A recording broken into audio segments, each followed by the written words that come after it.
एक जंगल में सभी जानवर डरे हुए थे क्योंकि जंगल में एक ऐसा खूंखार चीता ने देखा था। सभी जानवर डरे हुए थे और आपस में बातचीत कर रहे थे। अरे भाई, जंगल में इतने खूंखार जानवर आए हैं, लेकिन जितने खतरनाक चीता है ना, और अभी तक हम इतने खतरनाक जानवर नहीं देखे। सही कहा तुमने भाई, इतने खतरनाक चीता आज तक हम सभी जानवर ने नहीं देखा। तभी वहाँ भागता हुआ हाथी आता है। भाई सब तुम सही कह रहे हो।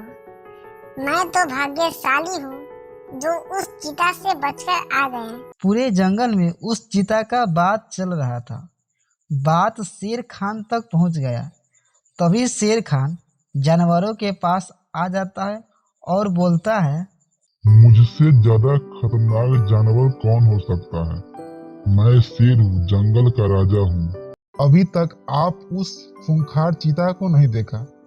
अगर आप उसे देख लिया ना, तो आप भी मेरे तरह डर जाएंगे। तुम सभी चिंता मत करो, आज मैं खुद वहाँ पर जाकर देखूंगा। राजा जी, वे पास वाली गुफा के पास दिखता है। हो सकता है वे वहीं रहता है। मुझे वहाँ पर मारने की कोशिश भी किया है। हाँ, मैंने देखा। तुम लोग सच कह रहे थे। वे सच में डरावना और अजीब चीता है। मेरे मानो तो तुम लोग रात को मत निकलना। वहाँ से गुफा की ओर चला जाता है और रात में अंधेरे में वहीं चौंकने बैठ जाता है। और कुछ समय बाद वहाँ पर चीता आता है। ये देखकर शेर खान भी डर जाता है और वहाँ से भाग जाता है। अगली सुबह सभी जानवर को बुलाता है और बोलता है, मैं जंगल का राजा हूँ। ये बात मुझे साबित करके दिखाना है, वरना सभी जानवर के सामने मेरी बेइज्जती हो जाएगी। तभी हाथी हंसते हुए बोलता है, शेर खान की टाई टाई फिश हो गई।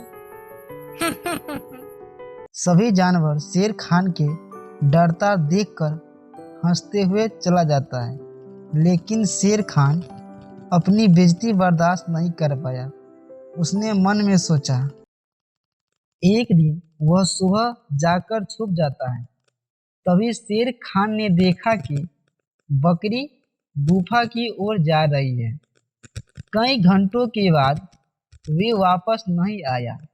ये देखकर शेर खान के विचार आया, यही बकरी तो नहीं है जो खूंखार बनकर सभी जानवर को डरा रहा है। मुझे इसका पता लगाना होगा। ये सोचकर शेर खान गुफा की ओर आ जाता है।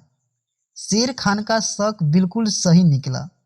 उसके सामने बकरी चीता के रूप में हंस रहा था। कितना मजा आ रहा है। मुझसे सर्कस वालों का ड्रेस जो मिल गया है। मुझसे जंगल का सभी जानवर डर रहा है। कोई भी मुझे पहचान ही नहीं रहा है। ये तो बकरी है जो भेष बदलकर सभी जानवरों को डरा रहा है। इसको अभी ही मजा चखाता हूँ। शेर खान तभी उस पर हमला करना चाहता था।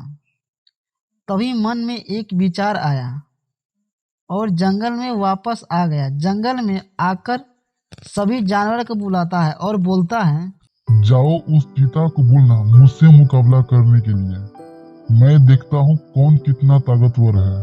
अरे शेर खान, क्यों मारना चाहते हो तुम और हम सभी को मरवाना चाहते हो? कल तो तुम दुम लगाकर भाग आया। नहीं नहीं, ऐसा कुछ भी नहीं है।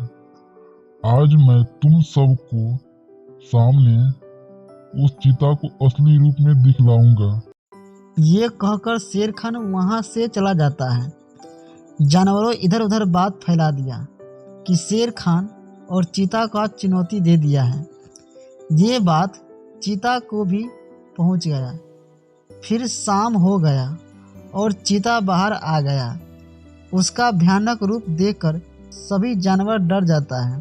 शेर खान, ये तुम क्या कर रहे हो? इससे पहले आपको ऊपर हमला करे वहां से आप भागिए। तुम सबको इससे डरने की कोई जरूरत नहीं है।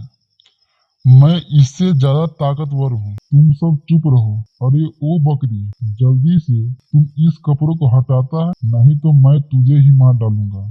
नहीं नहीं शेर खान, मैं अभी कपड़ा उतारता हूँ। ये देखकर सभी जानवर चौंक जाता है और खुश हो जाता है। एक जंगल में एक शेर रहता था। वह बहुत मेहनती था।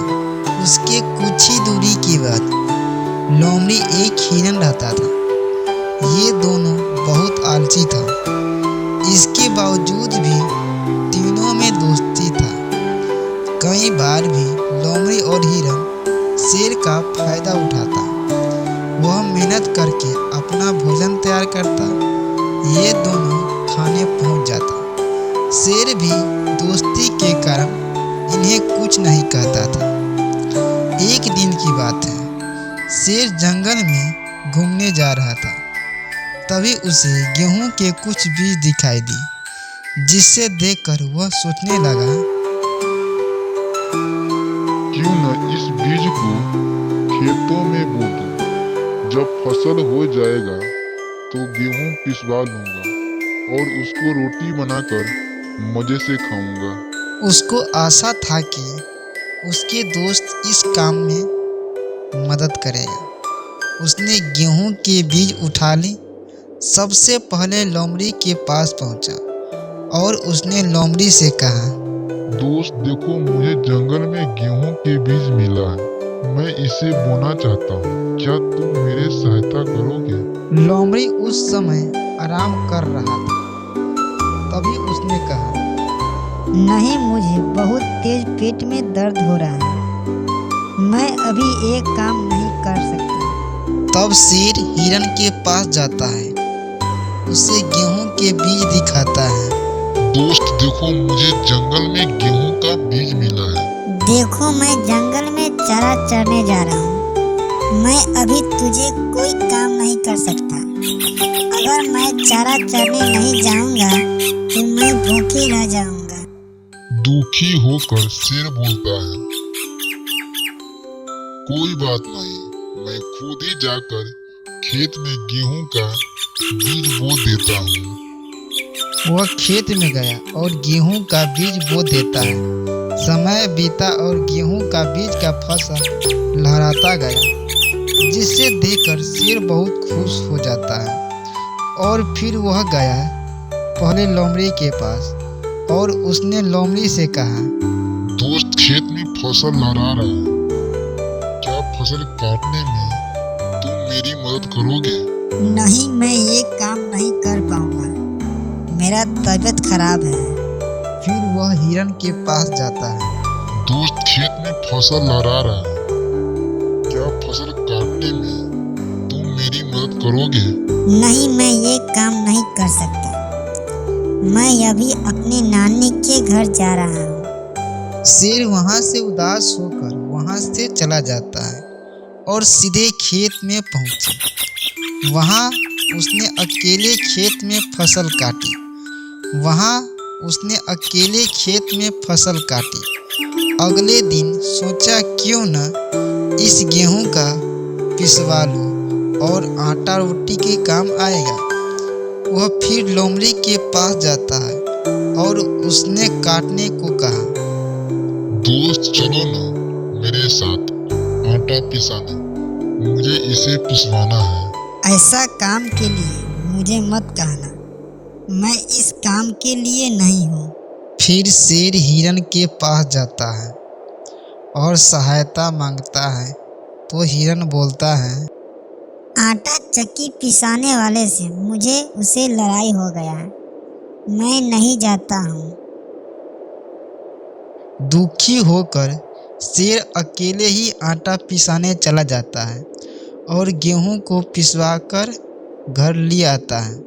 अगले दिन रोटी बनाने के लिए सोचा और दोनों दोस्तों के पास पहुंचा। दोनों जंगल में खड़े थे। उसने पूछा, दोस्तों क्या तुम मेरे रोटी बनाने में मदद करोगे? नहीं। दोनों एक साथ बोला। शेर अकेले ही रोटी बनाता है और रोटी बन जाता है तो दोनों के पास जाता है।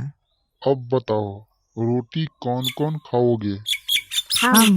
नहीं, इन रोटियों के लिए पूरा मेहनत मैंने किया है, इसलिए मैं ही सारा रोटियां खाऊंगा। और शेर मजे से खाने लगे। इस कहानी से मुझे यह समझ आता है कि मेहनत से कभी भी जीव नहीं चुराना चाहिए।